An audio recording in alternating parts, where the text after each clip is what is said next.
ईश्वर अनेक रूप में होकर भी एक ही है। इसी तरह हम भी भिन्न भिन्न होकर एक ही हैं। सामाजिक व्यवस्था का पहला सूत्र है एकता। इसके बिना न तो कोई सफल हो सकता है, न कोई विकास संभव है। एक का अर्थ एकता के सूत्र में समाया है।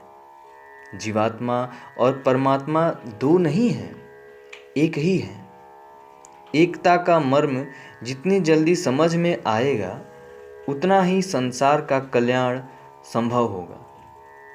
अनेकता में एकता का विचार प्राचीन दर्शन है। मानव धर्म इसी एकता के भाव में समाहित है।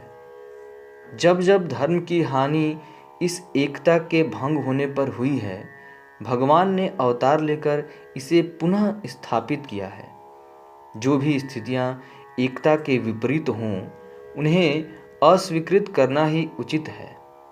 सभी मानव केवल मानवीयता से अभिसिंचित हो सकते हैं, अमानवीयता से नहीं। सो एकता की बात प्राकृतिक है। सार्वभौमिक नियम है कि एकता में शक्ति निहित है।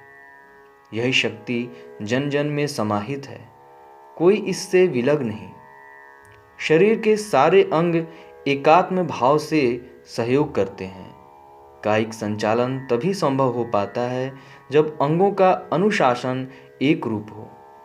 यही संगठन का भी आधार है, जो संपूर्ण संसार में समय समय पर व्यापक होता रहा।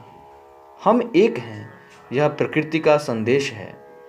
हम एक थे, हम एक हैं और एक रहेंगे, यह युगों का सत्य है। शरीर के अंग पृथक होकर भी एक हैं। सृष्टि के जीव भिन्न होकर भी अभिन्न हैं, क्योंकि उसका सृष्टा एक है, जन्मदाता एक है, पालनकर्ता एक है और संहारक भी एक ही है। शक्तियाँ अनेक हैं, फिर भी परम शक्ति एक है। परम शक्ति सभी शक्तियों का स्रोत है। इसलिए एक का अनुभव करना ही श्रेष्ठ योग है।